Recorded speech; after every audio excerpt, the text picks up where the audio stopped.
తణుకు నియోజకవర్గంలో రెండవ రోజు మంగళవారం పోస్టల్ బ్యాలెట్ ఓటింగ్ ప్రక్రియ కొనసాగుతోంది. స్థానిక జిల్లా పరిషత్ బాలికల ఉన్నత పాఠశాల ఆవరణలో ఏర్పాటు చేసిన 6 పోలింగ్ బూత్ల ద్వారా ఎన్నికల్లో పాల్గొనే సిబ్బంది తమ ఓటు హక్కును వినియోగించుకుంటున్నారు.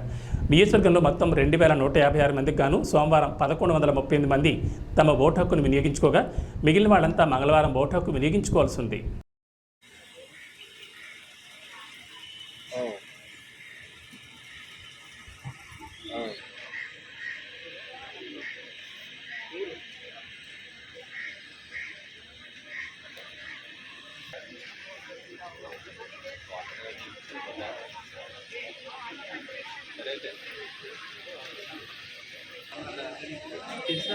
మూడు గంటలు ఇస్తున్నారు